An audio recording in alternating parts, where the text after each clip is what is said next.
G'day guys and welcome, my name is Michael and I am the Dead Aussie Gamer and welcome to episode 1 of the Winds of Wilderan, our next great campaign in the Tales from Alestria series. Now, if you didn't previously catch our other Tales from Alestria show, Minion Quest, that's all available to watch on the Dead Aussie Gamer live channel. But don't worry if you haven't seen it because this is a brand new campaign with an all new cast and fresh characters for you to fall in love with. Now, the realm of Alestria has a type of naming magic that is the most powerful magic available to both the divine and, of course, the people of the land.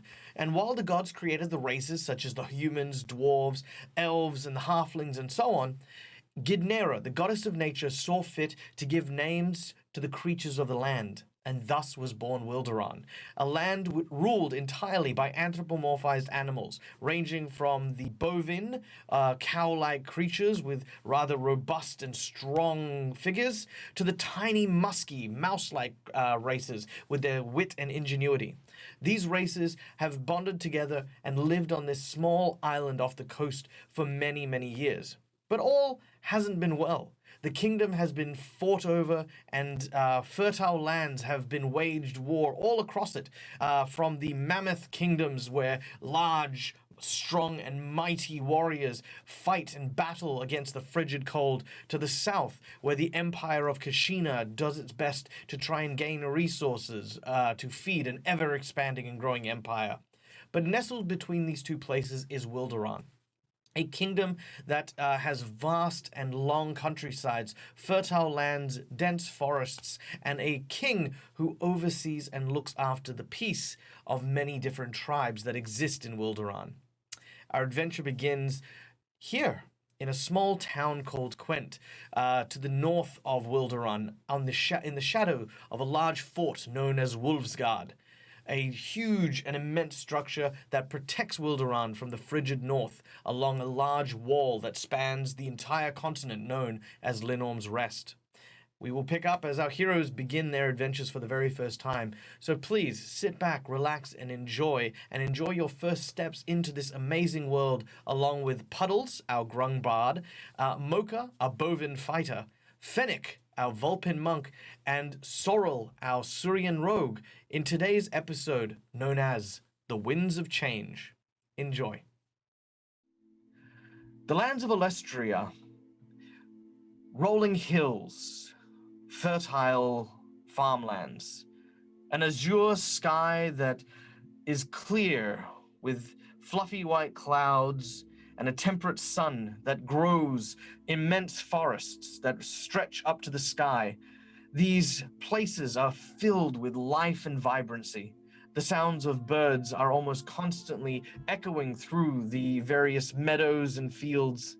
You can also hear the sounds of joyous townsfolk enjoying the peace that exists here in this vibrant landscape. As you cast your gaze across the rolling plains, you can see immense castles built upon the generations of hard-working nobles and serfs alike, who have worked and struggled to create various kingdoms within the lands of Wilderan.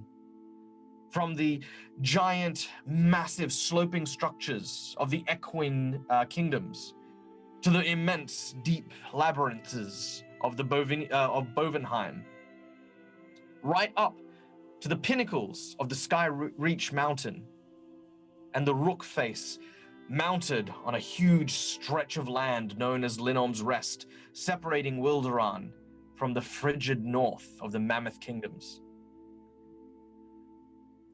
Our story takes place in a town called Kent, along the eastern shore, just south of the edge of the Linorm's Rest, under the shadow of the large fortress of Wolfsgard. The people of Wolfsgard are a hardy people, standing ever vigilant, watching over the wall, ensuring that the barbarian mammoth tribes do not breach the wall and threaten the people of Wilderan. The mammoths are a violent, angry species, people who for a long time have felt imposed on, have felt cheated by the people of Wilderan, and seek to destroy them reclaiming what they believe is their own right.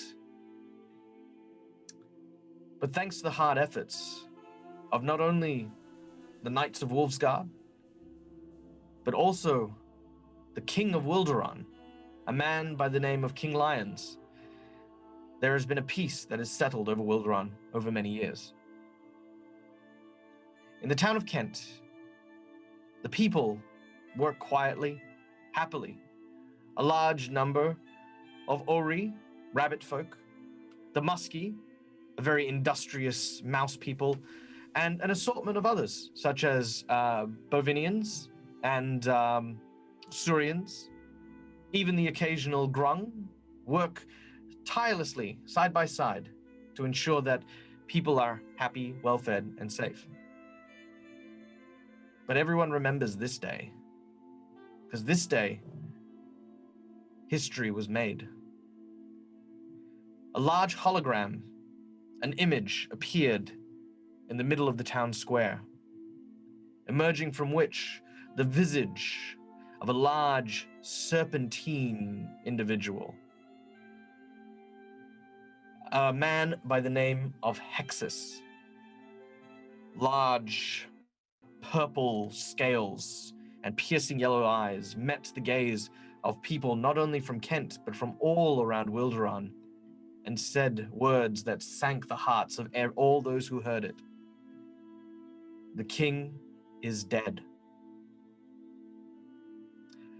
These words weighed heavy on the people of Wilderan, as the king was a nobleman, one who was a part of the people.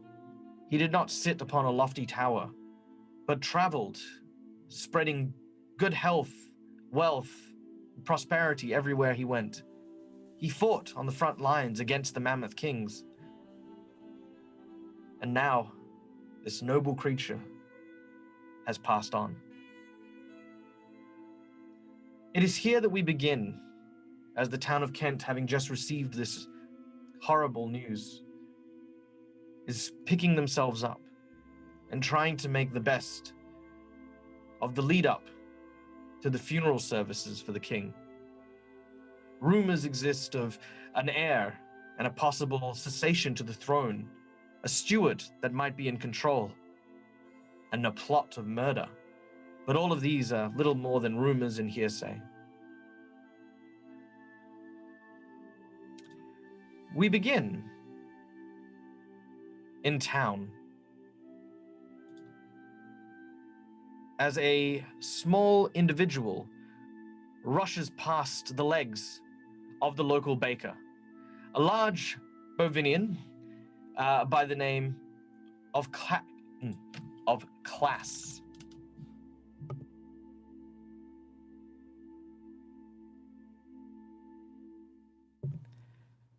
All right. Now, Mocha, you have lost sight of your brother, as your brother has now barreled down the streets of the town. His head ducked down low and is darting between people's feet and legs, and more importantly, he is not wearing pants. Dobio, get back here. We need no, that is not something that we do in this household. Come on. Mom is going to be really mad. You hear the sounds of laughter as this small child immediately bowls over a muskie. This tiny little mouse, as you can imagine, is very, very startled and surprised. He is carrying a big crate filled with wrenches and nuts and bolts and stuff, which gets sent flying like confetti into the air as your brother barrels into his back.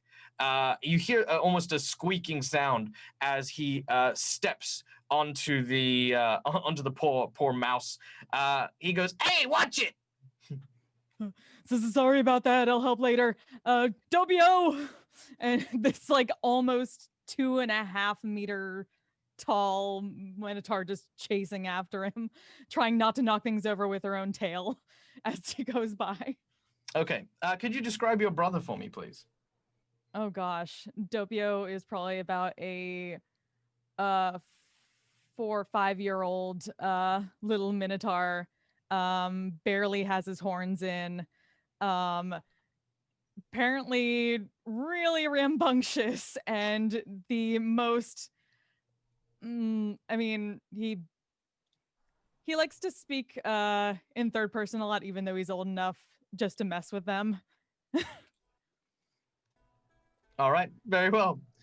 So, Doppio is escaping. Doppio got away. No. Mom's gonna be really mad. Come on, you gotta come back home and put some pants on. All right, as he ducks and darts, I need you to make me a perception check. Okay.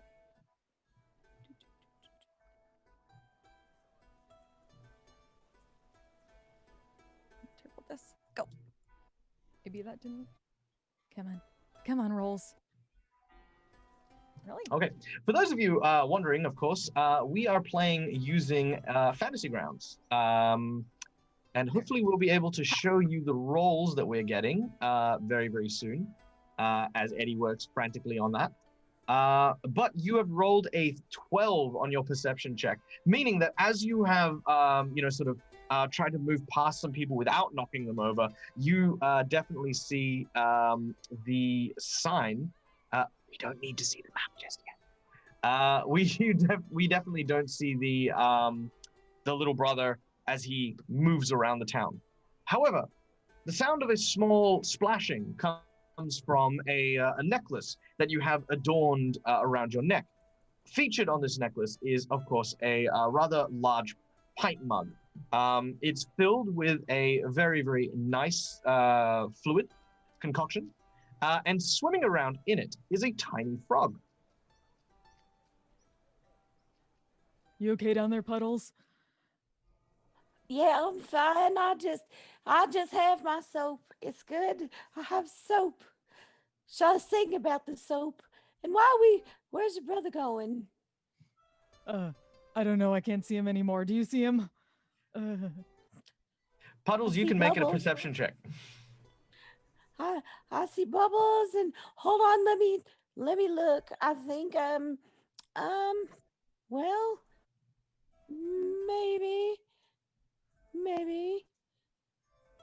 maybe I don't. All right.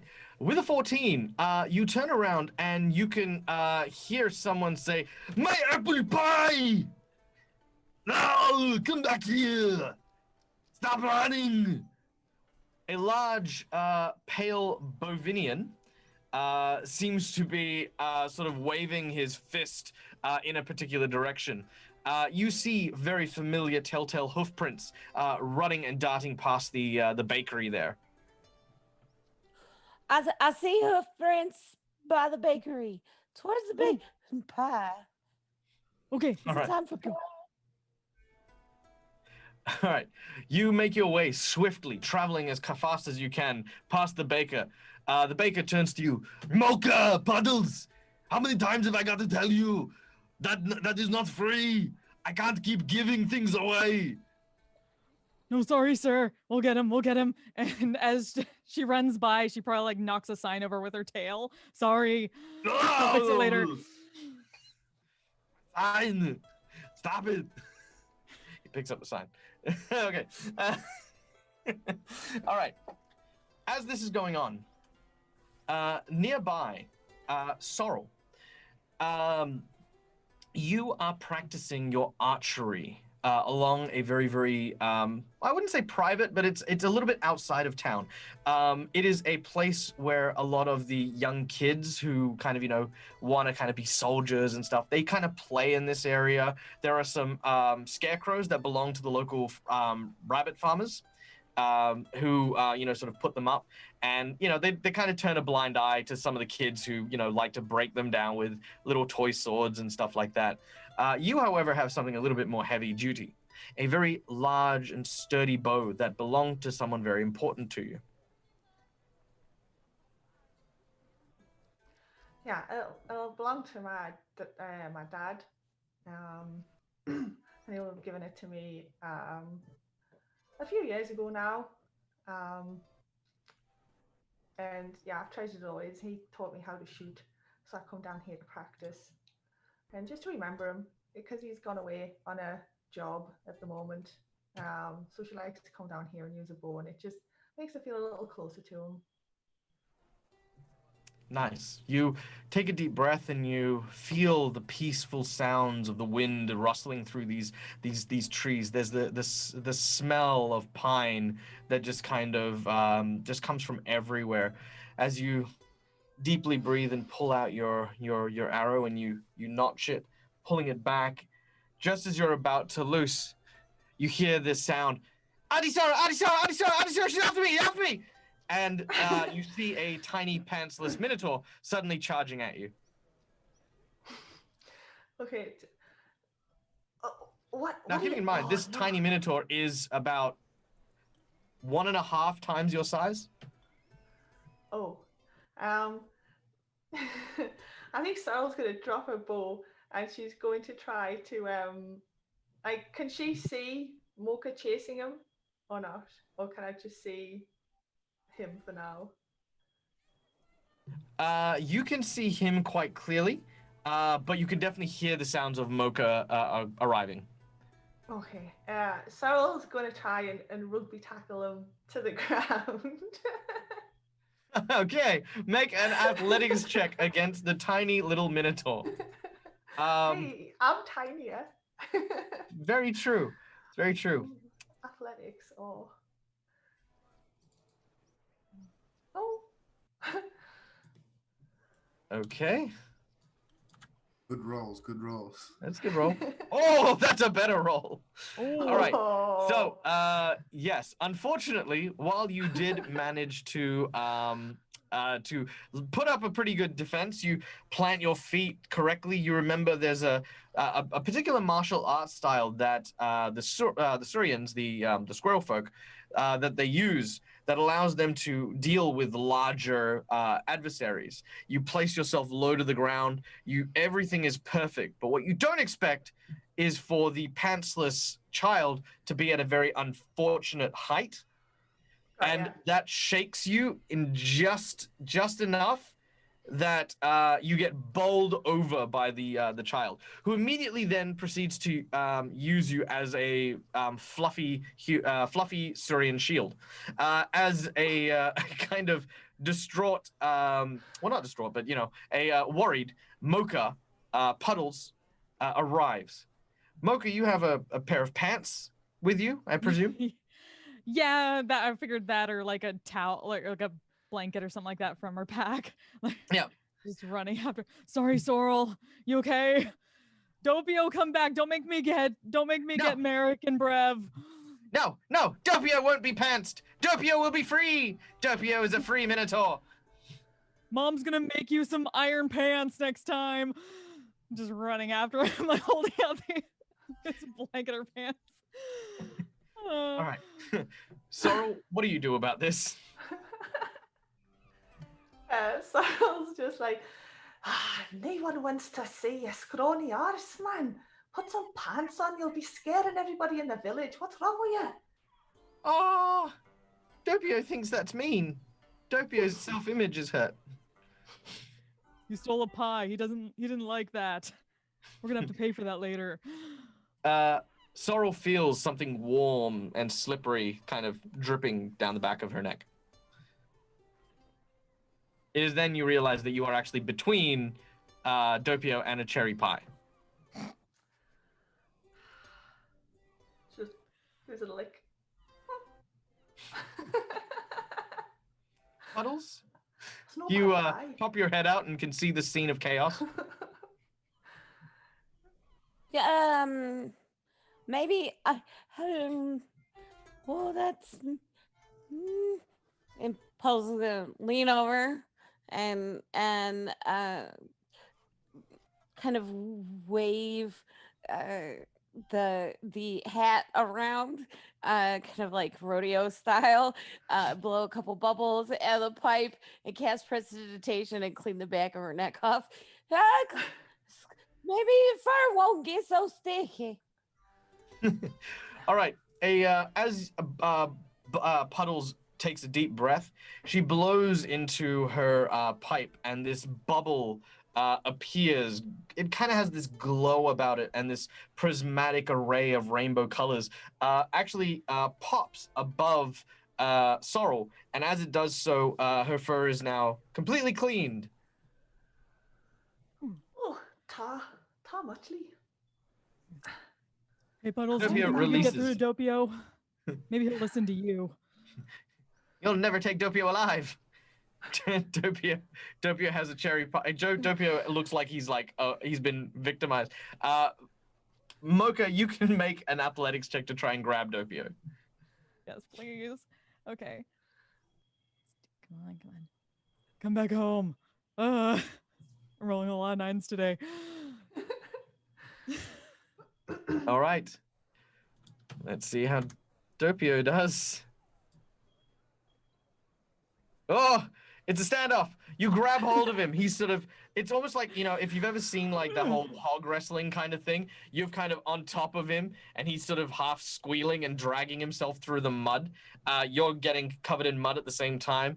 And Puddles, you are again in a very unfortunate position in regards to kind of, imagine the cup that you're in is kind of nestled between these rosy buttocks. That's kind of where where she's kind of tackled and pulling her younger brother backwards, who seems to be struggling. As this happens, though, you hear the sounds of a whistle coming from nearby. Doppio, you didn't have beans last night, did you? Doppio is the Bean King. No, he didn't. You know what I made last night. Yeah, that's what I was asking.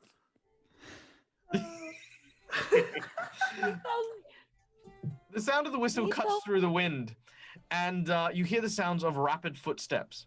Emerging from a nearby bush appears to be an out-of-breath Arctic fox.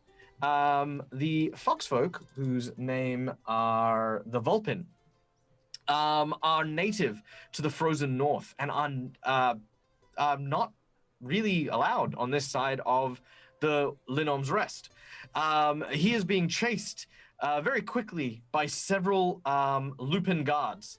These heavily armored dog people seem to be on hot pursuit, yelling out, "Stop him!" No, you stop it. Stop following me, goddammit. And I'm gonna still keep run. Come back here, you frozen north swindling thief. I eat puppy ducks like you for breakfast. Now leave me alone. I'm still running. All right. Mocha, Puddles, Sorrel, you see him. He is beelining in your direction. He doesn't seem to be charging at you, but he's definitely running towards you. What do you do? Okay, W, you really have to stop now and just trying to basically pull him into a bear hug, get up and try to get out of the way of running people at them to protect him and Puddles. Is he armed? The No, Vulpin? Excellent question. I don't have a weapon. You don't have a weapon. I don't have any weapons.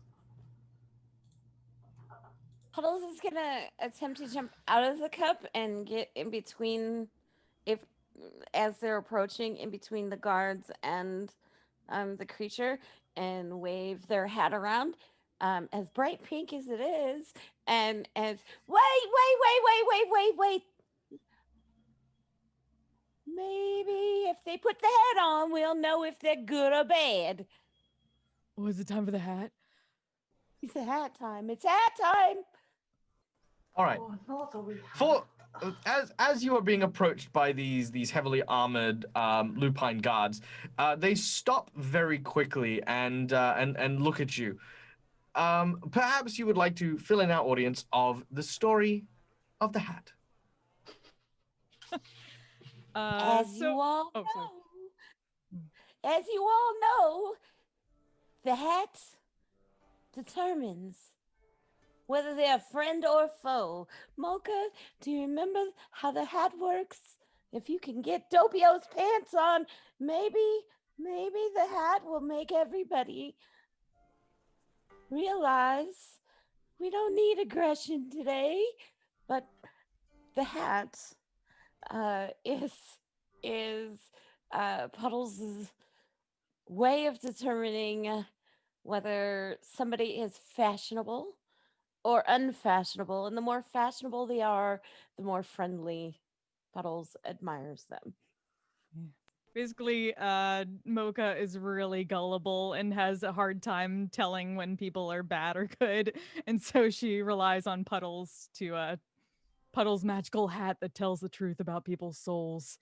It's As magic. as I see the soldiers kind of stop in front of this little frog person, I'm gonna stop also stop running. I'm just gonna kind of crouch in the ground and I analyze the situation to see if I need to like catch my breath and see what's gonna happen next, basically.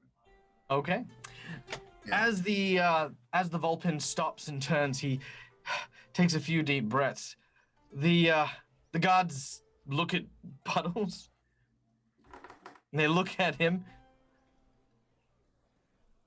And they say, Hello. "What? No, we don't have time for this, Puddles. He's come from over the Only wall." takes him. If he puts the hat on, you know how it works. If he puts the hat on and it looks good, it only takes a few seconds. And if it doesn't look right, then the hat will have spoken.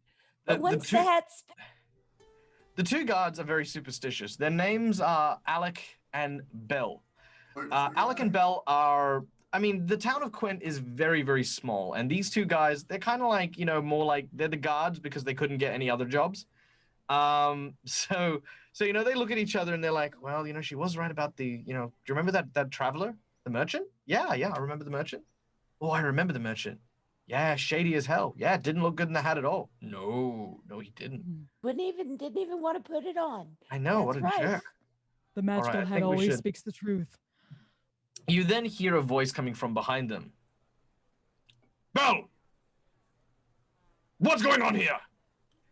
A grisly, gruff voice appears as, and I hope that we have the picture for this dude up and ready, a lupine captain. Captain Embrus.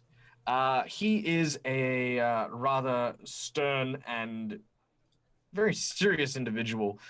He is the local sheriff and captain of, well, I say captain of the guards, but he's really captain of these two knuckleheads. He steps forward and he says, "Why aren't you arresting them?" Well, you see, Captain, Puddles suggested that we maybe try... Yeah. The hat has not spoken yet. Let the hat speak. Well, the hat can speak when he's in chains. You. What did he do? What? What did he What do do? you want? I didn't do anything. You have climbed over Linorm's rest. No, I didn't. Is climbing a crime now? I didn't realize Yes. climbing was a crime. It's the worst kind of crime. But He I could be a didn't- spy Then for I the should mammoths. be arrested because I climb up Mocha's. I hop and climb all the time. I'm really small. Trying to watch Yeah. this and I put look on at the pants on a guard. small child. I look at the guard. Do I look like, good sir, do I look like a mammoth? And I kind of stand, feet very close, hands open. Like, do I look at all like a mammoth? The guard looks at you, the captain looks at you, and he says, "You're small and Yes. swift. If a mammoth Yeah. tried to climb the wall, he would have been shot down by the rooks." Well, yeah, of course, because they're mammoths. They're big. Yes, which is Yes. why they get the Arctic foxes to do their dirty work for them. No. as spies. Okay, no. That's completely wrong. Mammoths hate Arctic foxes. They are very superstitious people. They really hate when, the whole, snow kind of feel we have. They definitely wouldn't use, like, you need to get your sources correct, bro. And I I'm just kind of buying time until I can run for a long time again. I'm All right, trying to you- avoid. What? Yeah. Very well. Why don't we all just take a note from the snow and chill and try on the hat? Do you like hats, He seems sir, fine. madam, or furry person? I look at this frog and I look at the guards and I look at the frog and I look at the. Yeah, I love hats actually. Yes, I really do. I really love them. Perfect. Well, why don't you try this hat on? Let's see how it looks, and the hat will determine whether or not you are a friend or a foe. Do you It's like magical, Do it you like knows. pink? Oh yeah, sure. Anything, any color is very beautiful. I mean, I'm used more So to Puddles- gray, so any other pigment skin clothing is really welcome. Really. I'm kind of gonna. Puddles hops over and like stands on their tiptoes and waves the hat. Put it on, put it on. I kneel down and I gently grab the hat and I put it on, and I do a pose, like a, like a Okay. Giorno pose. All right. Yeah. I'm going to make you make a charisma check. Oh well, I didn't know you. Like you can just say you hate me, you don't need to go around all over that. It's just a general charisma check. Oh boy. Oh General no, charisma this is bad. Oh no, this is really bad. Hey. Lizzie's gonna walk slowly around, take and like take a puff out of their pop, and oh, Mm, the pose I know. needs some work, but the hat looks great on you. You have look.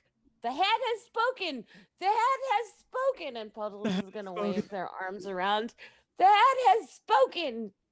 This is a friend, not a foe.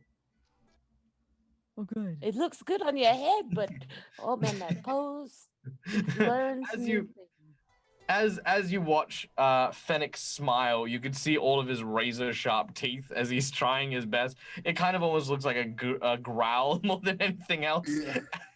What kind of dental Very plan not you got used. over there? Yeah.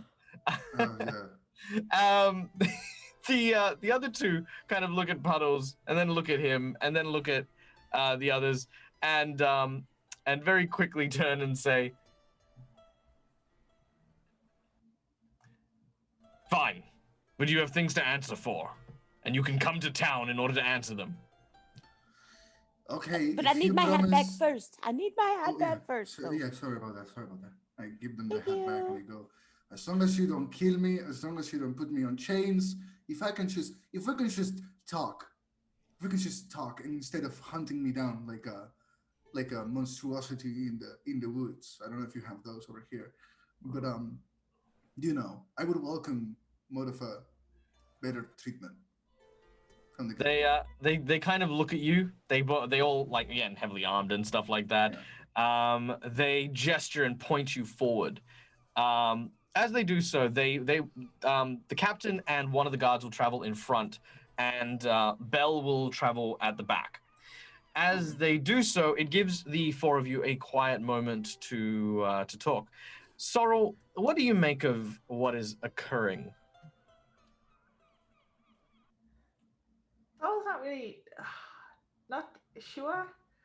Like, this guy doesn't really seem to have done anything, and he's not armed, and he's very polite. He remembered his manners. He said sorry when he gave the hat back and stuff. So he seems like a nice young man.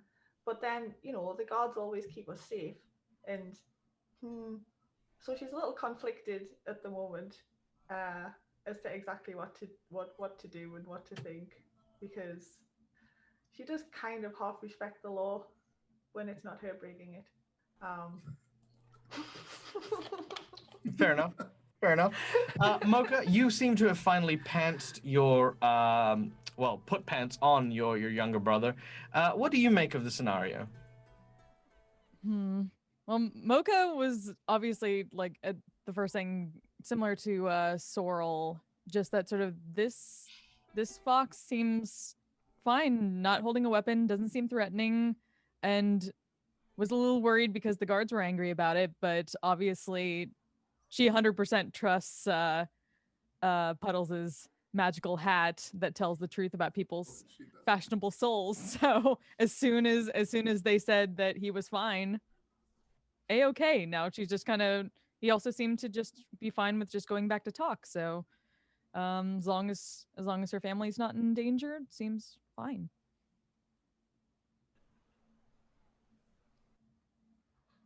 All right. You begin to follow, and it's about another 10 minutes back into town. Fennec, you realize very quickly that these guards are likely not going to be very prone to listening to you. The war between the mammoths and the Wilderan people was long and bloody, and anyone from the Arctic North, including the Vulpin, were seen unfavorably. During the war, the polar bears, the vulpin, a whole bunch of other people had worked hand in hand with the mammoths in order to do battle with the people of Wilderan. So it is actually illegal for anyone from the north to cross over Linorm's Rest and enter Wilderan. There are talks of treaties and things, people having some measure of trade and diplomacy, but all of that is to be done at Castle Wilderan. This is very far off. You are by one of the border castles, one of the border forts. If they decide to, they could potentially kill you as a spy. So you'll need to come up with a way to, of course, earn their favor. And while a hat is definitely bought you a bit of time, you think that the solution might possibly lie in these individuals that saw you for more than just a stranger from the north. Yeah, if you're guilty of anything, it's bad posing. But, that could be worked on. We can work on that. I can help you with that, but you look good in a hat. Thank you very much. I appreciate that. Hmm. I look around, I look at the guards. Do they look very well trained? Do they look like they are just guys that were given armor? Or based on my experience, where I come from? Okay, so in order to assess this, I would like for you to make an insight check as you study these particular folks. The first thing you can tell is that they seem to be wearing chain shirts beneath what appears to be a large kind of flowing mantle. This is not seen in the north as any type of metal worn on the body. Have you ever had like an ice cream and then you've stuck it on your tongue and then it's kind of like a full body version of that. So you don't see metal armor. It definitely looks a lot more robust than what a lot of the people of the north tend to deal with. Secondly, the weapons that they wield are very well crafted and very well forged. The mammoths and the other races from the north also have such weapons built. These ones seem to be a bit more, I guess, dainty, light, and elegant versus, the axes and mauls and breaker hammers that you tend to be accustomed to. The two at the front who, seem to be kind of bumbling around, they don't really seem particularly trained. But you notice that the captain seems to very rarely take his attention away from you. Even if when he's not looking at you, you can see his very alert ears kind of twisting backwards, paying attention to you. Okay. I got a 23 on the inside, by the way. Yes, that's what you get with the inside. So the insight, yes. The two guys at the front, probably not so well trained, probably not really too much of a threat, but the captain could definitely be a contender. So you have people in armor that you have like new blood here in the frontier. That seems kind of weird. The rhyme is not intended, by the way, but it does seem kind of weird. It does see seem very much action. I look at the frog and I go, you don't see much action around here. Your guards don't seem, the most. They seem very nice, very acquaint people. I'm trying to be nice about it. I don't want. They're very nice folks, yes, but action, Puddles is leaning back to look at you. Puddles fits in a mug. Petals is very small. It's I see feet move all the time, and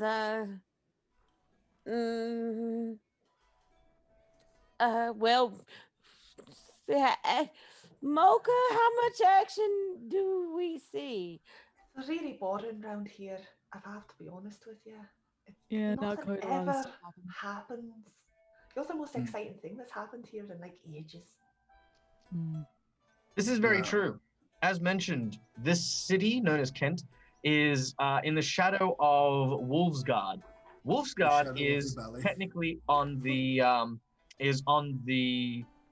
north side of Linorm's Rest and is Like these guys are domestic dogs in terms of the lupin look, whereas the ones from Wolfsguard think like the full blown timber wolves, kind of like big, muscly, the thou shalt not be messed with kind of guards, which is why this area on this side of the wall is so peaceful, because it's basically everything that comes to attack hits the big fort and is basically stopped. So yeah, this is a very peaceful and quaint little town. What are You you have a doing nice here? place here. There was the pie. It was the pie incident of 6 months ago, 7 months ago. That was 7 minutes exciting. ago, looking down at Doppio. What did Doppio, you look down at Doppio. Doppio is, he seems to like sort of struggle with his pants a little. Minotaur have cloven hooves for feet. And the way that their knees bend, it makes traveling with pants a little uncomfortable. So it naturally, you can see Doppio is sort of like, as he's walking, it's almost like, when he's young, he hasn't fully grown into his legs properly yet. So he's kind of got this almost like penguin waddle going on as he's trying to stretch out the pants intentionally, trying to break them. As he's, Doppio will win. Doppio will. Trying so hard to be It's like the subtle. stern older sister, but also just trying to like hold back laughing watching this. Sorrel's gonna try and sneak around behind Doppio and just cut a couple of little slits in the back of his pants so that his knees can poke out so that he can walk better. You do so. As you do, Doppio sort of hears something something slip. He looks around, he sees you. He sort of smiles, and you can see his bovine tail kind of flicking excitedly as he then does like a couple of quick squats. You hear something rip in the pants, and he takes off in a sprint. Doppio is free. Not again. As Doppio starts to run.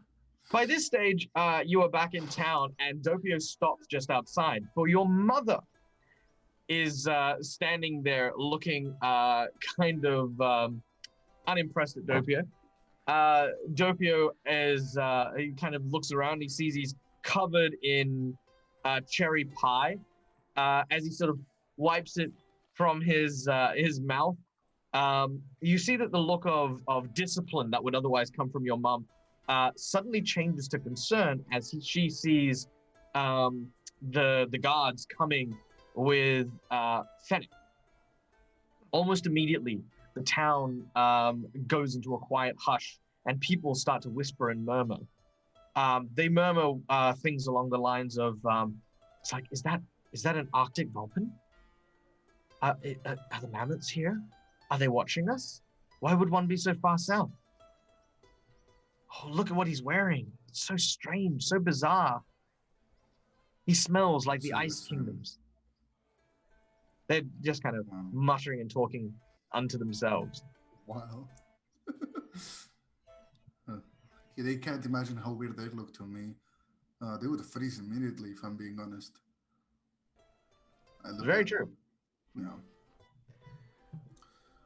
At this point, the guards say, "Okay, take him to the center of town. Tie him to a tree. We'll get some answers." What? There's Oh no my need God. to be For tying him real? to no What?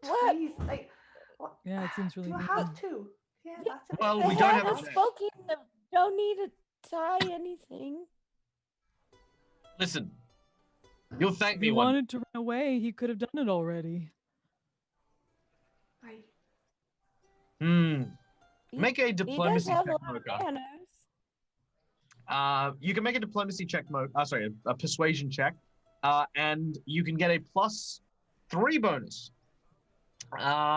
from both Sorrel and Puddle and Fennec, because Fennec has been behaving himself, and there has been some good points made. So +3. +3, so 11. Oh, wait. Looking at his two guards, the captain says, "Fine. There are matters that I need to take special care of, and I don't have the manpower or the time or even the facility to be able to look after you.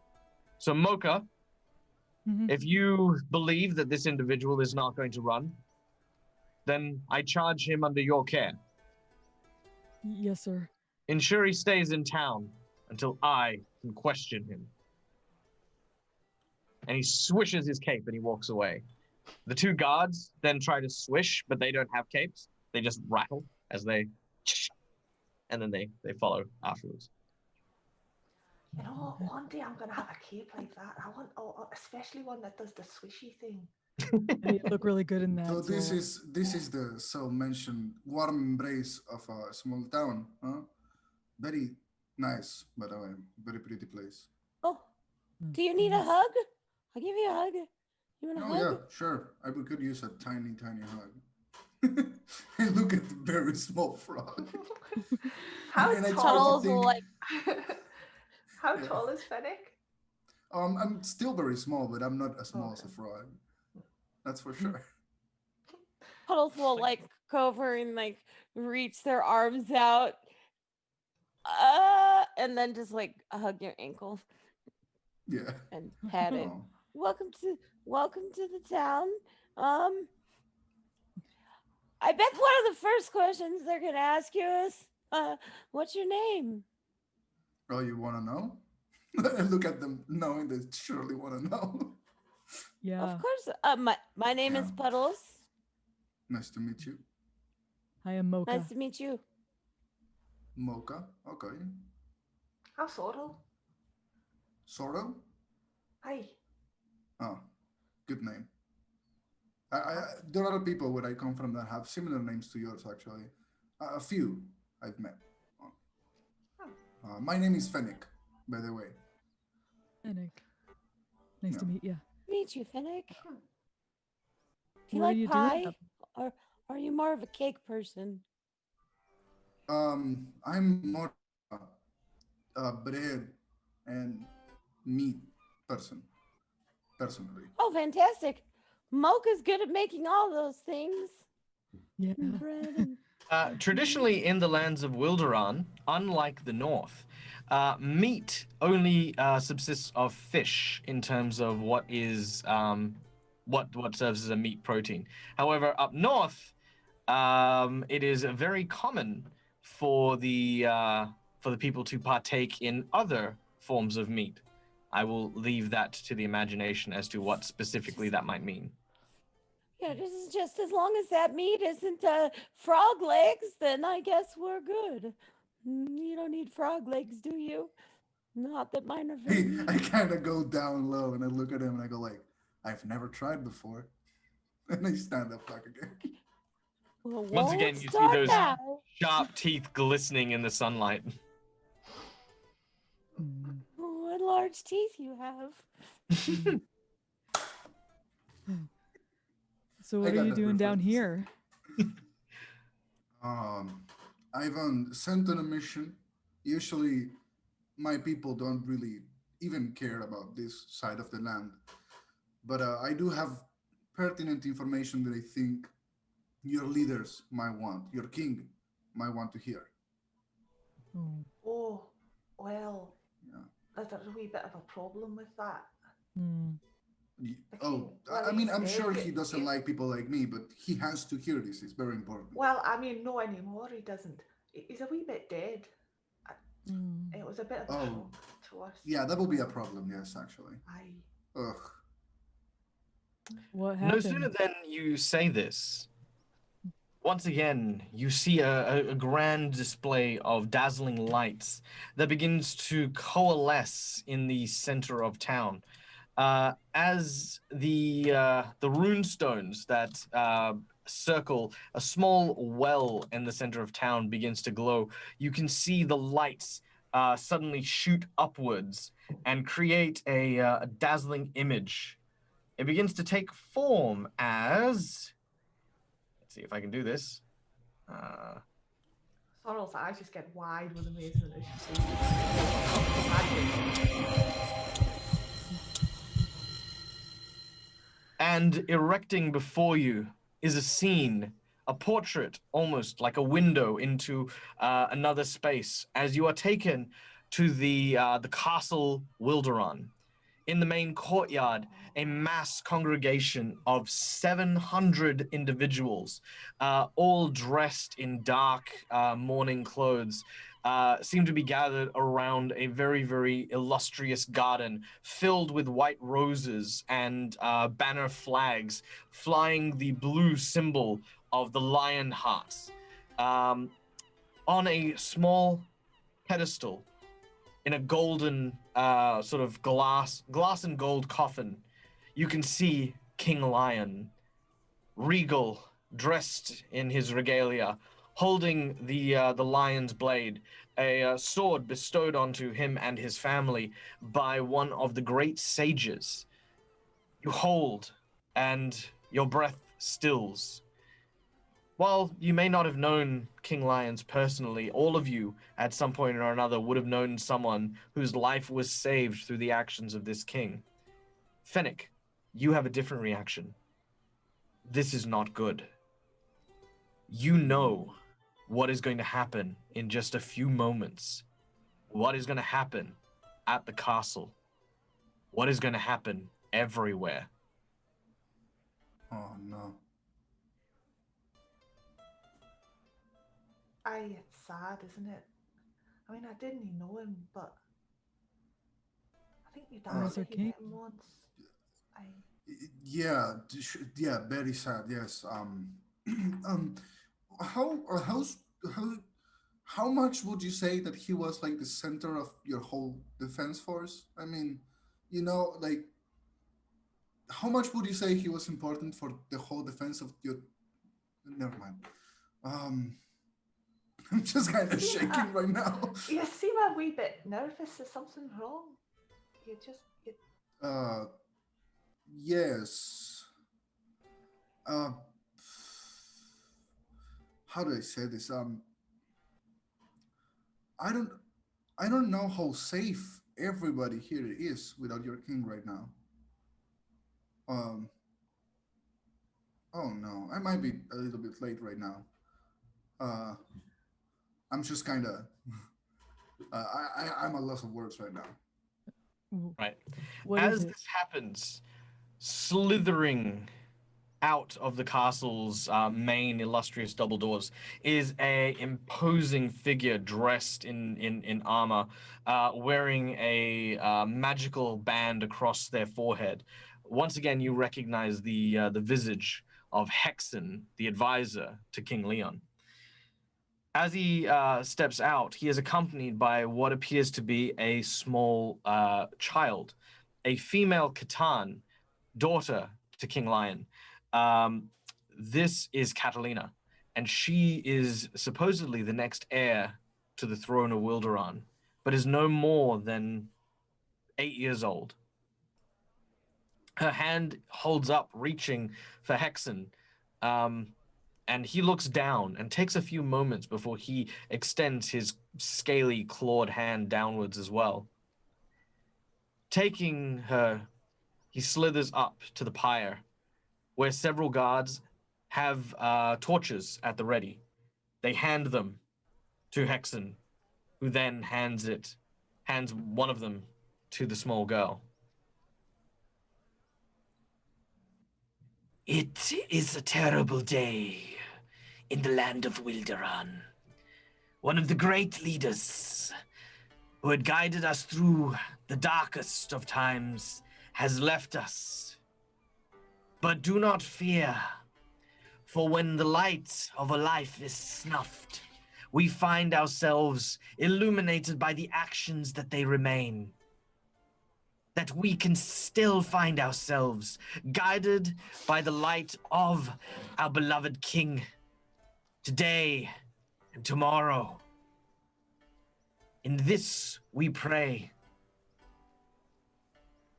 for the good King and for his wishes.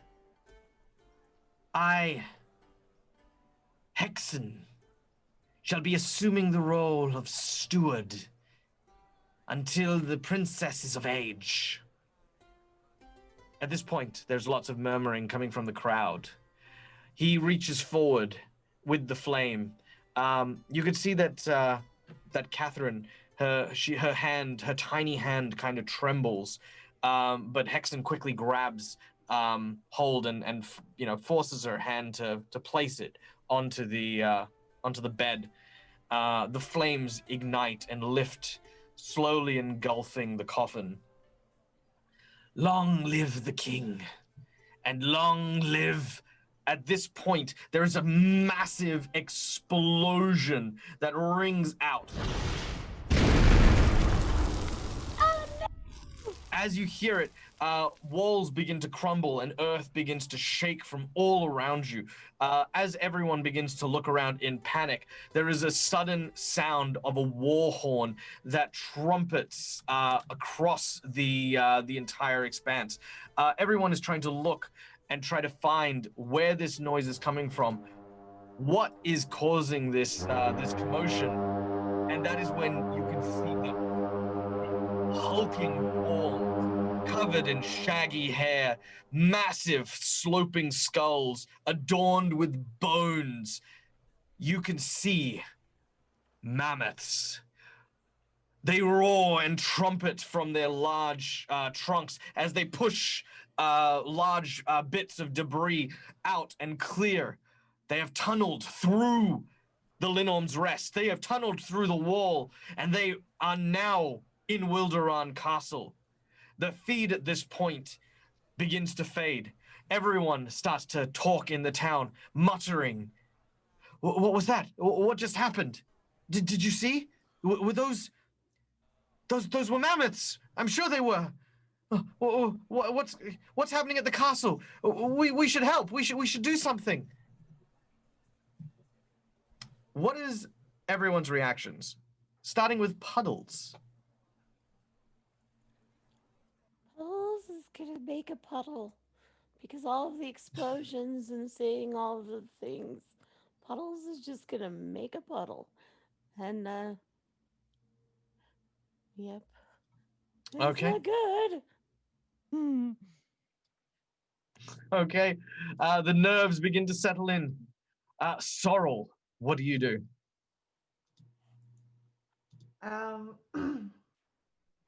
Sorrel's just like looking like open-mouthed at this, and then she kind of like turns to look at Fennec, and she's just like, "Was that what you were worried about?" Yeah. But You're right, that was bad. Are you sure you're not a spy? I mean, it's a little bit of a. This is a lot to take in. All right. Mocha. Yeah, Moko was initially feeling super sad, seeing how sad and terrified the princess was, but then as soon as all the explosions go out, just Fennec, what else do you know? We need to know everything. Someone needs to know about this. What happened? I didn't know when they were gonna arrive. I was told by my superiors to come here and inform people as soon as I could. I could have never known they would come so fast. I was attacked in the way here. I didn't know who was, but my boat was destroyed, and I ended up here. I was supposed to. Oh, God damn it. Okay, I think we can still fix this, right? We can still fix this. Last time, fixing the mammoths took years and armies. I fail to see how we're supposed to do anything about it, really. We should let them in with, like, Hey, starting to get louder. and just put your hands over your ears. Just like, Once Are again, those horns coming from Pick the up puddles. the Puddles hologram. pulls their hat down. The hologram is not on. Oh no. oh, I That's didn't yeah. like the sound of that. Yeah, that's the sound. Usually that's the last sound you hear. Which direction We need to is go. it coming from? It seems to be tiny coming sound. from the north. Oh no. Is that beyond the castle? Beyond the fort? Actually, at this point is actually a fantastic time for me to share with you the first map. Behold the map Ooh. of Wilderan. It's so cool. Thank you. This map was created courtesy of Wonderdraft. I do love Wonderdraft. It's a lot of fun. It's very easy, and an idiot can use it because that's what I did. So, Eddie, if you could be so kind, the map. It's the map. It's the map. It's the map. It's the map. There we go. Beautiful. All right. So if we scroll to the far right, I do apologize for the quality. I will try and get a HD version up. But to the far right, we see the we see the castle of Wolfsgard up on the right-hand side of that really long wall. You are just south of that massive wall. And that is where you actually hear the sounds of the trumpeting, the horns. They come from just on the other side of the wall at that point. Wilderan Castle, as you can see, is quite a distance away to the west. But as you hear the sound of the horn, people start to panic. Everyone starts to say, "What do we do? Do we stay? Do we run? Where's the captain?" At this point, Captain Embrus can be heard running as he says, "Get back!" You hear the sound of a rock being hurled and collapsing, landing nearby, sending shards of ice and snow in a variety of different directions as this boulder of ice and stone collides with the ground. The captain is knocked into into a nearby tree, as you can see emerging from behind him. Let's go to the other map if we can.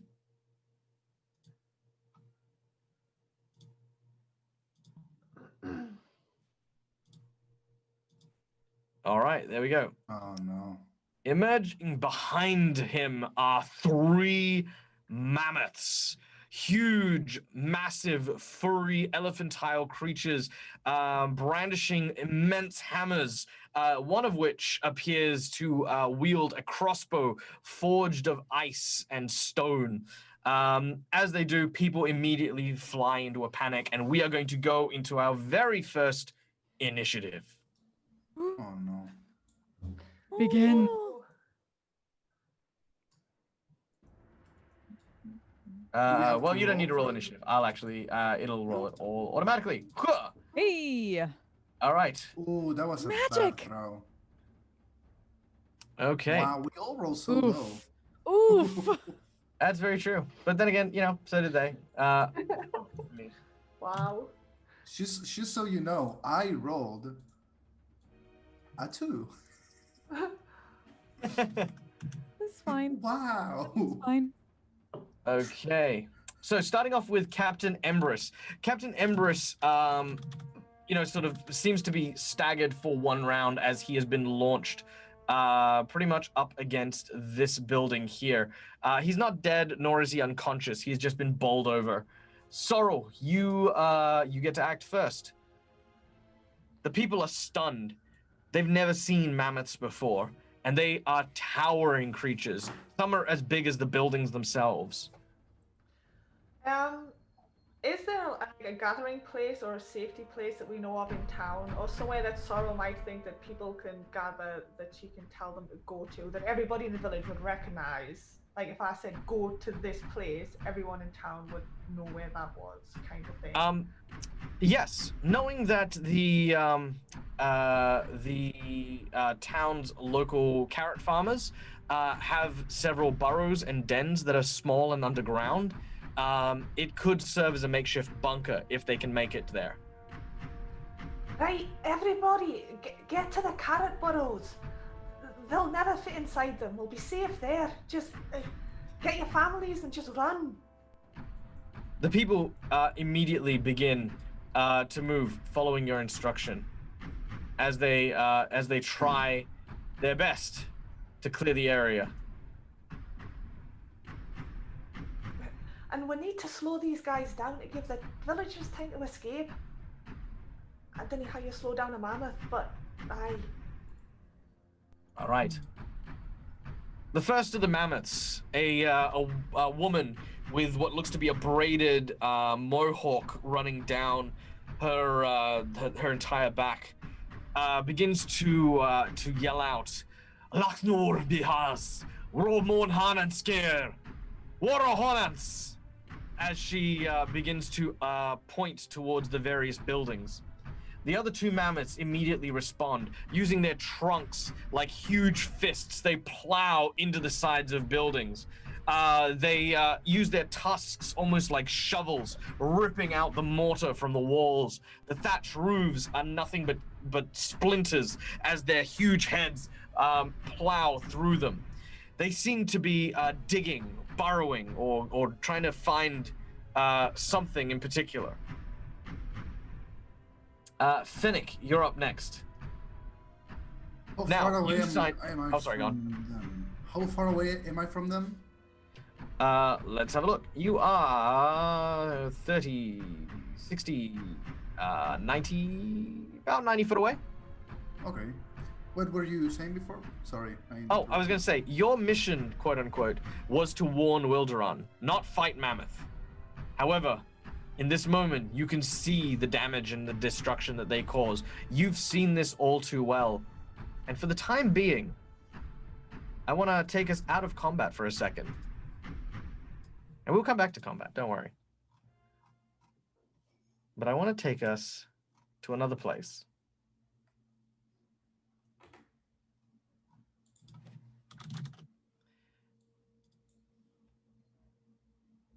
You find yourself thrown backwards in time.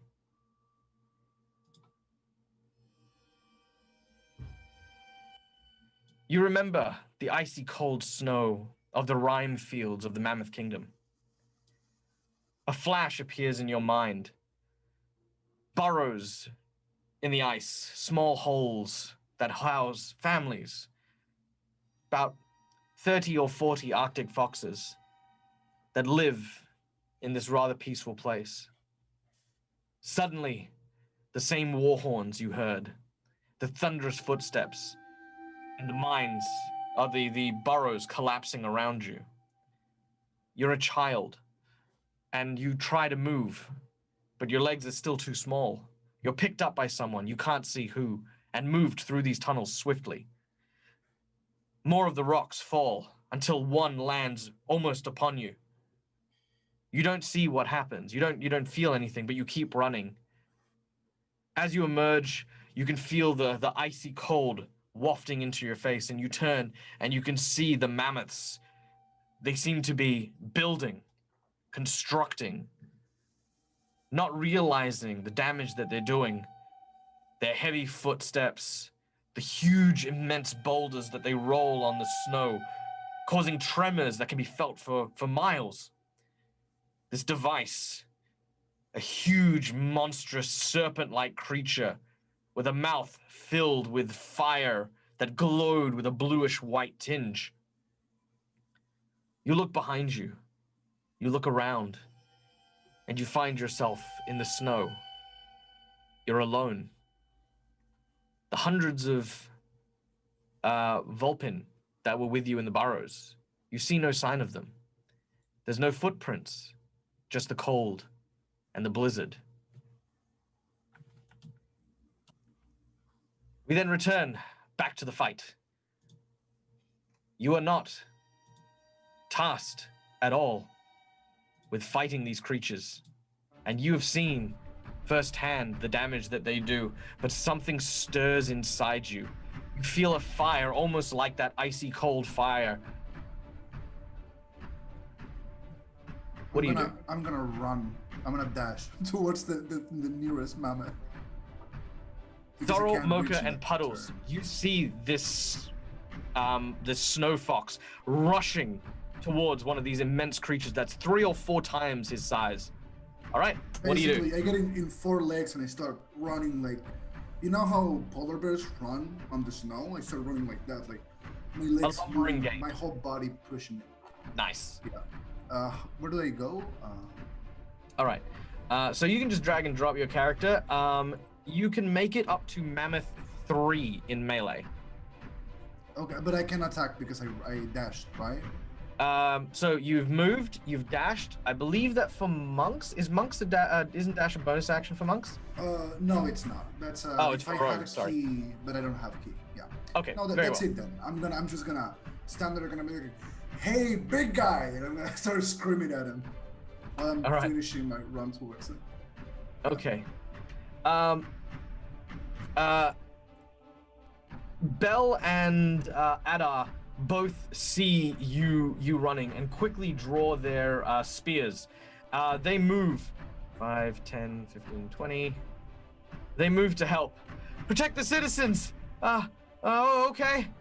And they throw their spears. Now, as mentioned, these guys are not well trained, and the spears, alas,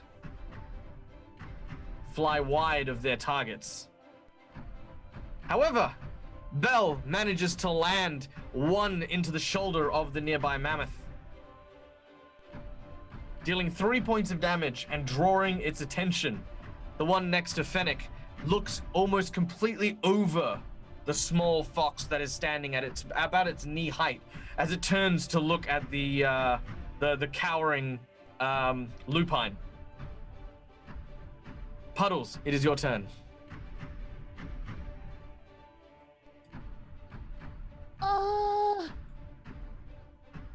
Puddles is going to look between Mocha and the guards and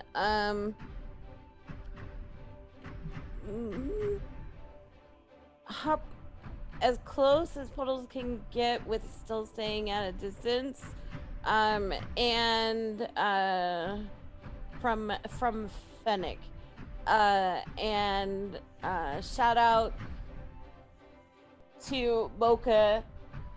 Mocha!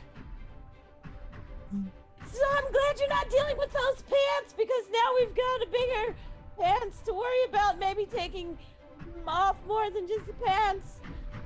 But that's okay. Dad has spoken. Fennec is a friend, and you've got this too. And I'm gonna, as a bonus action, cast, attempt to inspire Mocha into action. And then turn back towards the direction of the mammoth, and gonna take a deep breath and exhale and into the pipe, biggest bubble I can out, and have it float in the direction of the mammoths, to cast fairy fire on that whole spot. Very nice. All right. The bubble that you produce is, of course, quite large, and inside you can see motes of tiny fireflies flitting about inside that space as it floats towards one of the mammoths. Could you, for the sake of those in the audience, explain what your fairy fire does?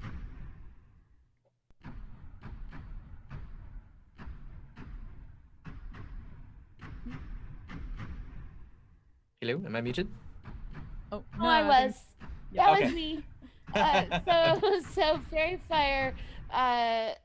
When the bubble pops, every creature within a 20-foot cube gets. Oh, I'm sorry. Outlined in a very rainbow-like bubble color, and they must all make a dexterity save of 12 is the save, the DC for that, and anyone in there that fails it, the other people who attack it have advantage if they on the creatures, but they can't. The other creatures, not that I assume the mouse are trying to be very stealthy, can't be stealthy in that. All right, beautiful. Your bubble bursts, and as it does, it covers the mammoths. Mammoth number 1 and mammoth number 3 are both covered in this bubble that glows, but but mammoth number 2 seems to have shrugged off the effect, meaning that anyone who makes an attack against 1 or 3 will indeed get a advantage to their attack roll, which is Nice. super awesome. Super nice. All right. Also, I would like to give a shout out and a thank you to Immersion Diversion. Good to see you, my dear friend. And I believe he has just granted a $5 donation to someone. Hopefully he will tell us who is going to get a hero point. So, there we go. After Puddles, we then go to Mocha. All right. So after being super inspired by Puddles, just get that like anime fire in the eyes, like, you got it, Puddles.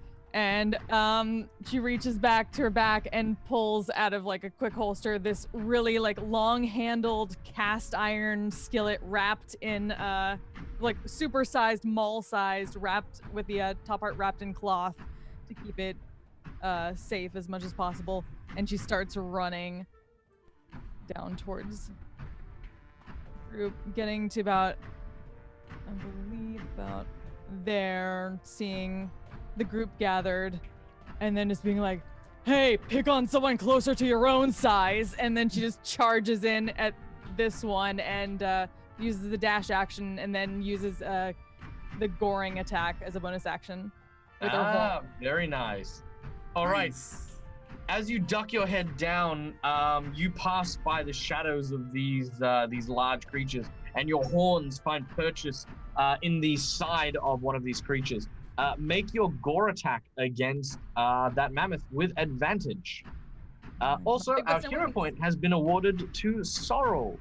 So yay! Ooh, nice. Gonna kick some ass now. Oh, I didn't put it on the thing. 15?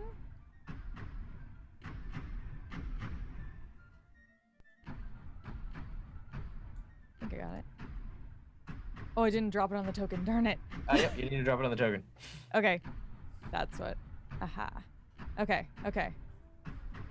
All right. Well, that will still hit as your horns dig into its calf. Roll your damage onto the token, and yes. You deal 5 points of damage to the mammoth. The mammoth basically buckles as you've hit. She looks down at you, and once again, you can see like these furrowing eyebrows around these massively red eyes. She breathes heavily and deeply as she turns to you. Captain Embrus, at this point, has corrected himself. He says, "Quick! You two, help the others. Evacuate all the civilians as quickly as you can." The two guards sort of nod and get ready to help the civilians out. Captain Embrus will step up and attempt to engage this individual, swinging with a spear, thrusting with a spear, should I say? The spear. And landing a nice hit as he stabs it in the side, dealing 8 points of damage. Ooh, nice.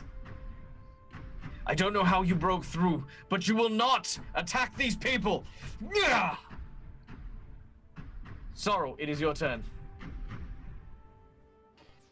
Okay, Sorrel wants to get on the roof of the building that Mammoth number 3 is next to. So she's just gonna like dash and I climb up the building. She wants to try and not be seen. I don't know how far I can get really, but yeah, she wants to try and get up on the roof and not be seen by Mammoth number 3 basically, just get into position for an attack next round. All right. It is quite far away from where you currently are, and you don't believe that you could climb up in quickly. But that is when you are approached from behind by a large figure, a bovine with a chef hat and pastry, like flour over his chest. Your dad will be proud of you. I used to fight with him on the front lines. It was something I was very proud of. That was when I was a lot younger, and I hadn't been shot in the knee. But if you want to fight, then maybe I can help. Can you throw me on that roof over there? I can give it a go. Right. As he It's a little picks, ball. as he picks you up, you are very, very tiny. He throws you with as much gentleness as he can muster.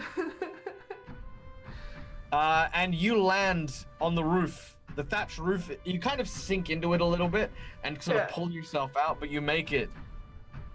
Get to the mammoth! She just gives it like a thumbs up from the roof. All right, he gives you a thumbs up, and then for some reason just starts sinking. I don't know. All right, the mammoths begin their return volley. The first mammoth, who is looking down at Mocha, will return her gracious headbutt with a gore attack from these mighty tusks.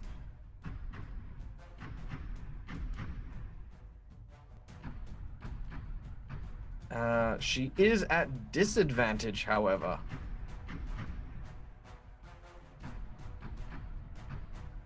Oh, Ooh. what a disadvantage. Dropping the natural 20. Jeez. The attack still hits. Dealing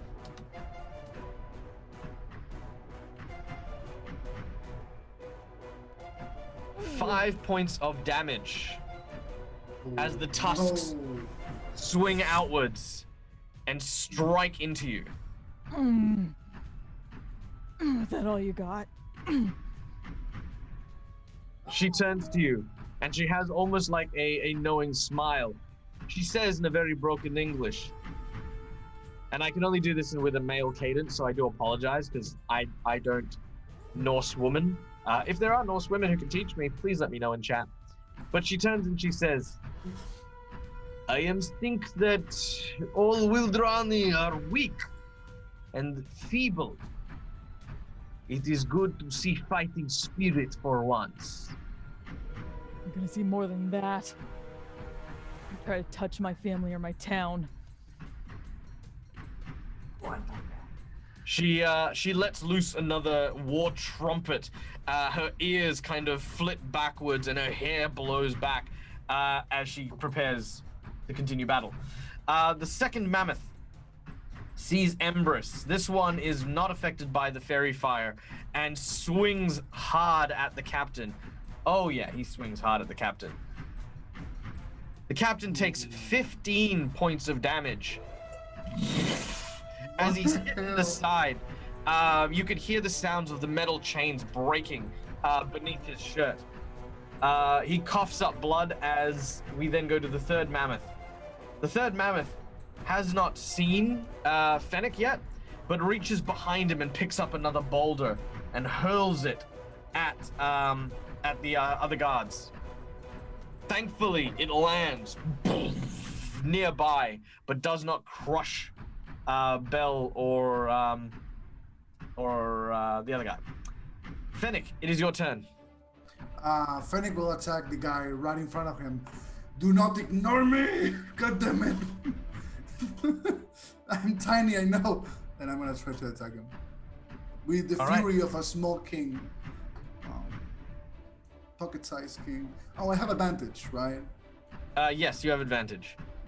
Okay, wait, So, just so that everyone knows, on the bottom left-hand side of the screen, there is the advantage and disadvantage button, which you can press. Yeah. Did you roll with advantage? Yeah, I rolled with advantage. All right, I'm gonna go with a 21 because you did roll that first. Yeah. And I'm gonna say that you rolled a 5 or a 4, doesn't matter. That is 21 to hit. That will hit. Roll your damage onto the mammoth, and describe your attack if you'd be so kind. Okay. Fennec basically opens his legs and puts his hands on the ground and splashes a little bit of dirt on him, and then he lifts them up and basically open with his palms wide open, he pushes onto the body of the mammoth itself, basically. All right. That is 5 damage. And then as a bonus action, I have a second attack because it's my martial art. So I'm gonna take my second attack with advantage on the mammoth. All Can you right, hear me well? please do so. 17 hits, yes. Hey, 6 more damage to the mammoth. Nice. All right. As you sort of turn and you start to strike, your heavy, despite your small hand size, there is a weight that you carry as you flip your body to not only insert your attack with your momentum, but with your whole mass. As your first hit strikes, there's almost like a bare paw print in the leg of the mammoth. He turns and seems surprised. As he sort of looks at you, he's not really expecting anything to be attacking him from so close. And then when you look and you hit him again, he turns and he enrages. His hair stands up as he raises his trunk, ready to attack you in the next round. The 2 guards follow the instructions, guiding as many of the people away as possible. They pass Puddles and the baker. Puddles, you should come as well. You should come as well. I'll be fine. You go that way. I'm gonna make sure that Mocha's okay. But Puddles, you're so small. So But I Puddle, have a big hat. And They the can't hat help- is spoken. Damn right. The hat is spoken. They believe. By the way, I want to ask. Puddles is a bard, not a cleric, right? You're not promoting the god of hats or something. No, Because I mean, I Puddles swear, is I will hard. make a haberdasher god for my world. I mean, I'm open to a god that, yes, multi-classing, The god of multi-classing it is. Puddles, the power Yeah. of the hat. Yeah. All right. The god nods and is not going to stick around, but appreciates it.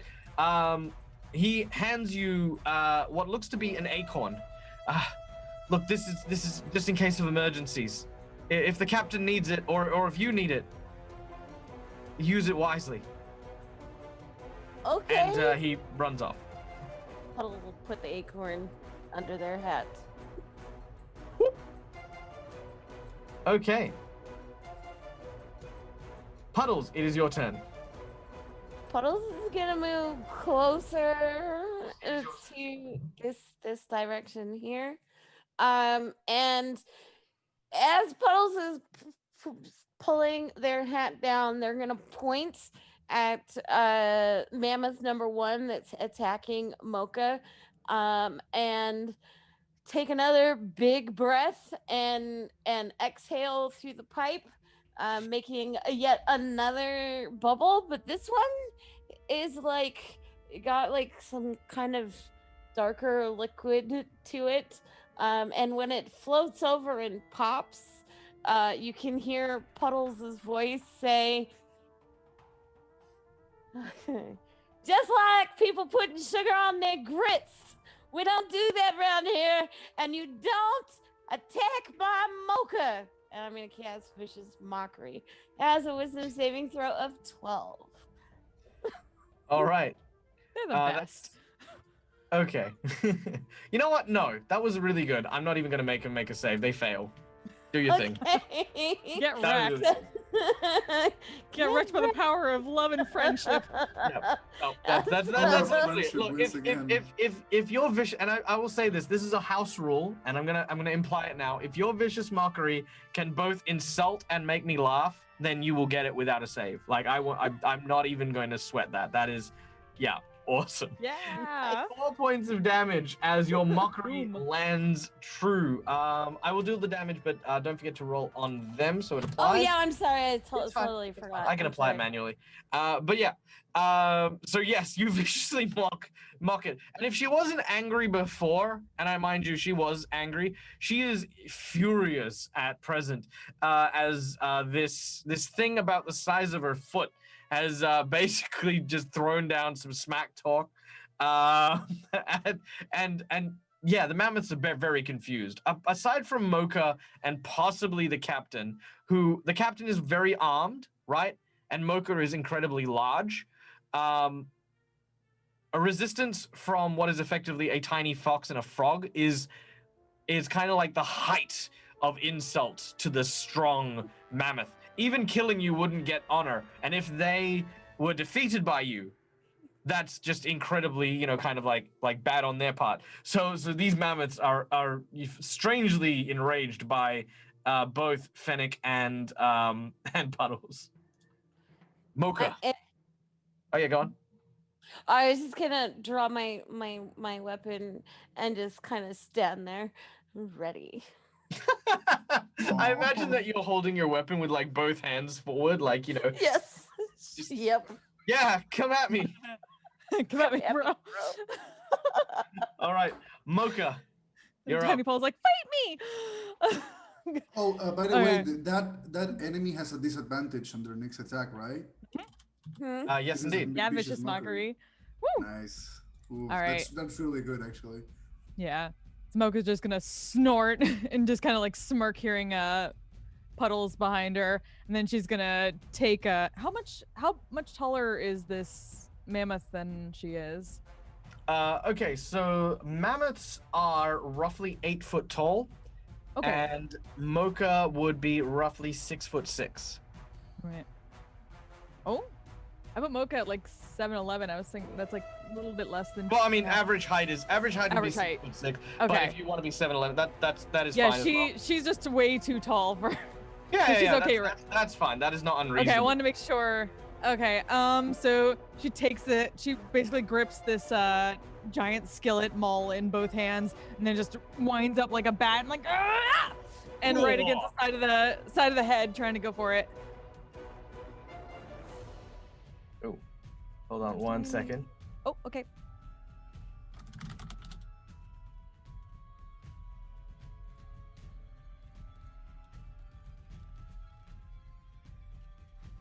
Okay, bear with me. Okay.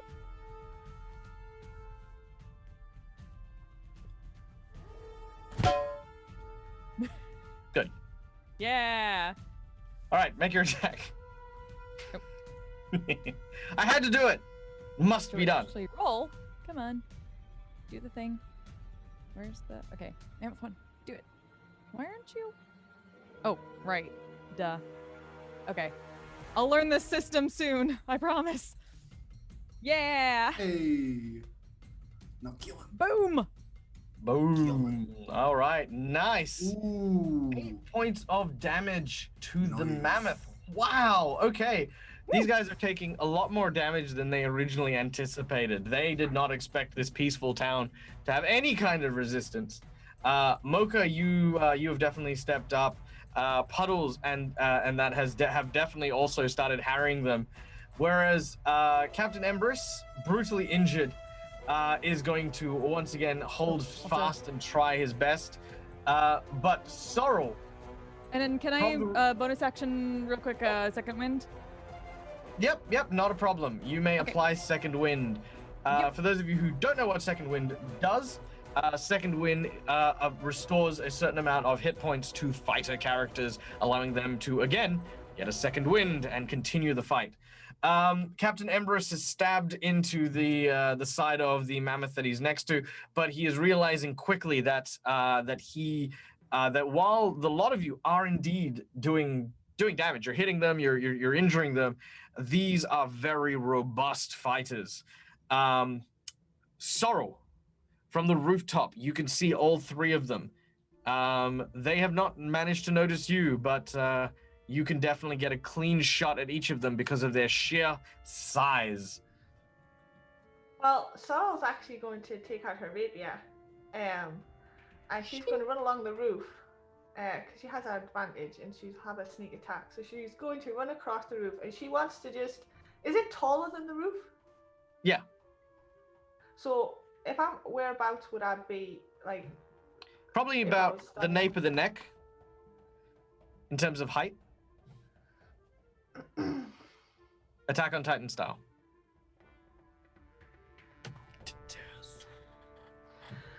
Yeah, that's right, I'm an anime nerd. Because the trunks is sensitive. Because I kind of wanted to just jump onto its trunk and stab my rapier into its.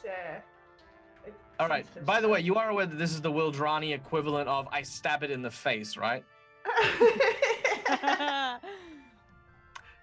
Yes, you may do so if you wish to. Just gonna kind of hail a little squirrel self off and jump on its face. All right. I'll tell you what. I'll tell you what. You already have advantage on this individual, but if you successfully make an acrobatics check, I will not only give you the attack at advantage, but I'm also going to give you the ability to blind it temporarily. Now, you don't stab its eyes out or anything like that, Yeah. but it is basically just trying to get you off its face. So while you're there, it can't see, so it'll get disadvantage on all its stuff. So, athletics check. So she just kind of throws it. You said acrobatics. Oh, acrobatics, sorry, Acrobatics, yeah. right? So she Yeah. just throws it in, and she goes, "Well, maybe small, but we're feisty." And she just throws herself off the roof. Oh, please roll well. All right. 14. Okay. Come on, Mammoth. I believe in you. No. You make it by the hair of your chinny chin chin. As you jump onto its face, it sees you coming and is about to turn away. But as you stab it, make your attack. Yeah. Ooh. Oh, As you stab it, you swing and hang on to basically where you've pierced it with your rapier, and it just trumpets and bellows, swaying its head back and forth, trying its damned hardest to shake you off. You deal 9 points of damage to this dude. This dude is unwell. All right. The mammoth who has suffered vicious mockery is actually going to ignore Mocha and is going to try to go for Puddles using a special action called Trample. Now, both you, Fennec, and Captain Embers must make a dexterity saving throw. If you succeed, you may choose to get out the way, or you will suffer 1d6 points of damage. Or you can choose not to get out the way and just If stand I there. don't get out of the way, does the mammoth stop where I am, or does it keep going anyways? You can make an athletics check to try and stop it. Athletics? Okay, I'm gonna try athletics then. Okay. So Embers is not going to dodge, so he's going to take 1d6 points of damage. And he doesn't try to stop it. He takes 6. I'd also like to try and stop it, Oh, definitely. come on. Really? A 2? What's going on with my rolls today? Oh my, that's terrible. Okay. Can I try Two to stop it points. with athletics? Yes, you can. Yay. Okay. Big bucks, no whammies. You can do it. Don't forget you have inspiration. You do have inspiration. Not that you need it. 23. All right. No. All right, let's see how this pans Use out. my inspiration if I want. Oh, sorry. That'll be the first one, not the second. So that's a 7 was what it rolled. Wow. So yes, in fact, not only do both Fennec and Captain Embers not take damage, but as the mammoth ducks down to try and trample, it is stopped in its place by Mocha, who takes instead 3 points of damage, Keep. but stops the charge in its tracks, grabbing hold of the tusks. You sort of slam your head against its trunk as it's trying to push back against you. You're pushing back against it. You shall not pass. There is a short moment of amazement from the mammoth as this happens. The other two mammoths look very quickly and see what's happened. The blind one is going to make a athletics check to try and basically rip you off its face. Soren. So Sorrow, you need to Sounds make about an athletics check. And athletics. Oof. All right. Yeah, you're basically picked off this creature's face, and it basically just throws you back into the building. It doesn't do it with enough force to, send you through it or anything like that. It just sort of like, ugh, filthy little thing. As the second one turns and Had a bath this morning. it turns and attempts to hit Mocha.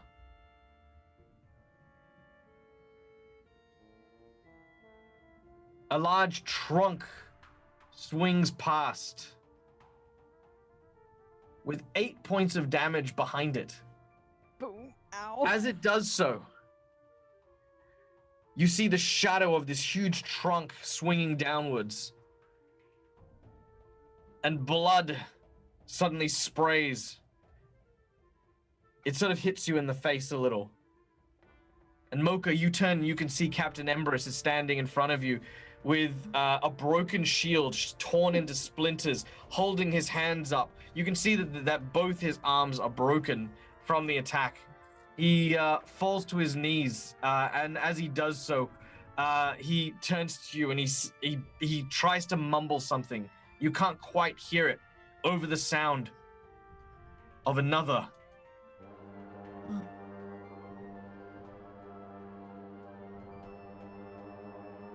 The war horns, echoing in the distance, get closer, with the sounds of even more footsteps approaching. Fennec, you know what this means. Yeah.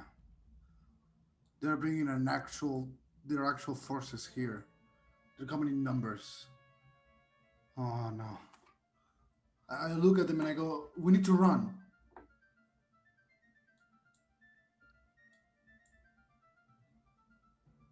But how? But the town. The town is just the place where people live. You need to live. If you die, this town is gonna go anyway. What about everybody else? Didn't you evacuate them with the guards? I don't know. Where do they go?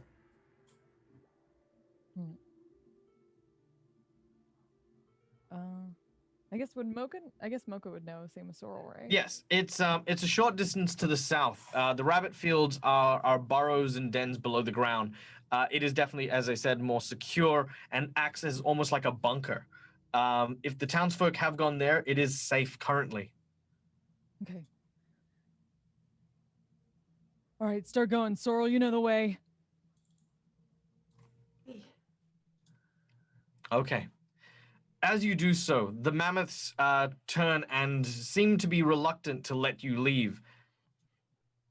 Fennec, you have an action that you can use. It's your turn. I'm going to use my action and bonus action to hit this mofo with advantage, of course. Yep. Let me just... Okay. There we go. First... Oh, wait. I need to activate advantage. I always forget. First attack. That hits. Ooh, max damage. That's a 7 damage in the first one. Nice. And on the second one... Hey, hit anyways. Good. Hey, almost max damage. 6 damage extra. 6 more damage. Very nice. And I look at... Basically, I hit it once with one paw, and then in the knee, and then with the other one, I used the amount of movement that I had, like the weight behind my first hit, to like take it to the other one and hit it in the back of the knee, back of the leg, so it falls into its knees.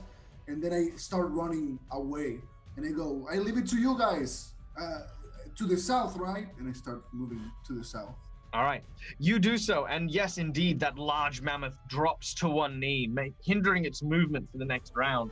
As you continue to make your way out, the guards and the civilians have begun to evacuate. Puddles, you can see. Oh, actually, let me move. Sorrel, you are now. You are now here. Mocha and the captain are still in the mix of things. As it gets to your turn. Puddles is going to run up and actually, Puddles is not going to run up. But Puddles can. Sorry, just let me. Puddles can see that Captain M is really badly hurt, right? Just to make sure that I can see that he's hurt. Okay. Yep. So Puddles, as a bonus action, is going to inhale again and exhale into the pipe, and a heart-shaped bubble is going to float out towards the captain. And Puddles is going to when it inside it has like this like little hearts seem to be floating around inside, but like pink and red and all different, mostly pink and purple, as Puddles casts healing word on the captain and is going to shout out,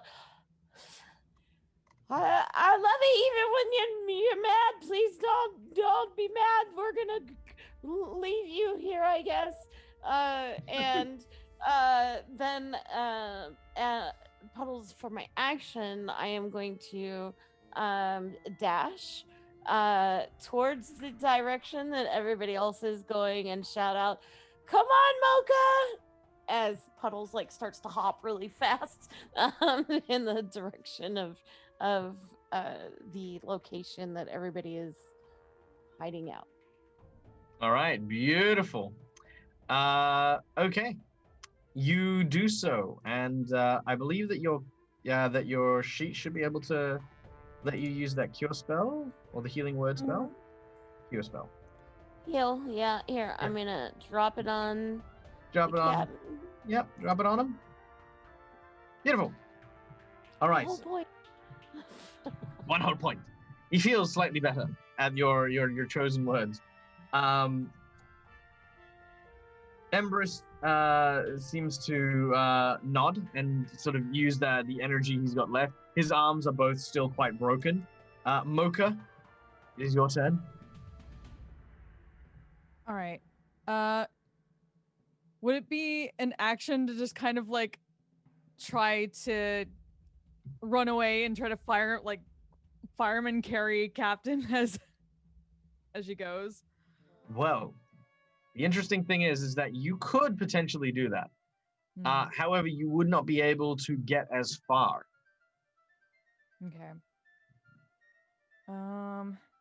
But at least keep the Captain away from people for the most part, and then they can dash and set down. So she's gonna try to just quickly put thing back in the holster, sweep up the Captain, just start running as much as possible. Gotta go. All right. You grab hold of the Captain. As you do so, you begin to run. The mammoths both look at you, and as you disengage, which we're going to use this as a disengage, you can get past the mammoths. As you do so, you can run and catch up to Puddles. And you, along with like Fennec, 2 steps. Well, just kidding. Look, I can put her back. Anyway, the Captain seems very weary. He's got like 2 hit points left, so he's kind of like very much out of the fight at this point. He tries to say something. He says something about head to the bay. You're not entirely sure what that means in the moment, but he seems to pass out at this point. Sorrel. Sorrel is going to peek over the top of the roof, see what's going on, see everyone's pegging it, And she's gonna reach into a I don't make that crack. Reach into a belt pouch that she's got on her belt, containing 1,000 ball bearings, and she's gonna lob them onto the ground in front of the mammoths, and then peg it. So she's just gonna lob a bag of 1,000 ball bearings, like down into the ground in front of there, and then jump off the roof. All right.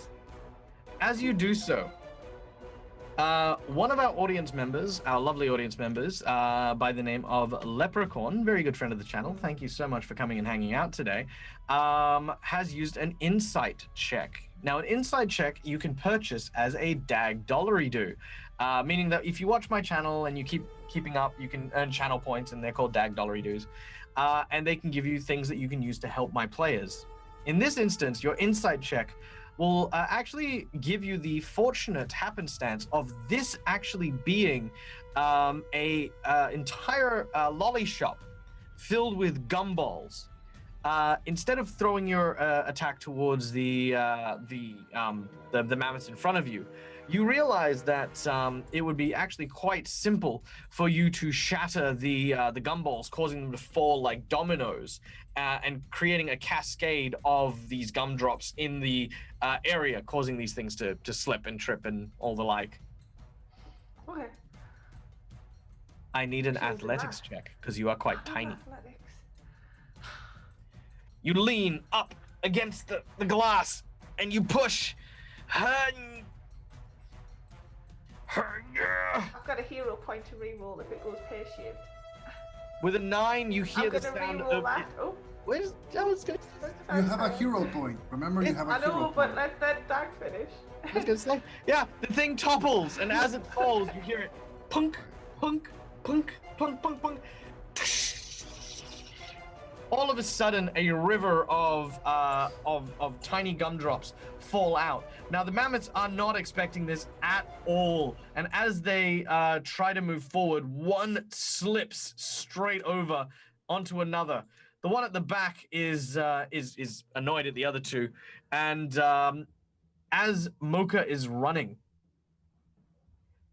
she grabs hold of a large, nasty spear made from the skull of a narwhal, attached. It's still kind of attached to a writhing bone of the spine that's been stuck in with like driftwood. As she takes it and she throws it with everything she's got, it flies through the air, straight and true, straight towards Mocha. And that is where we're going to end today's session.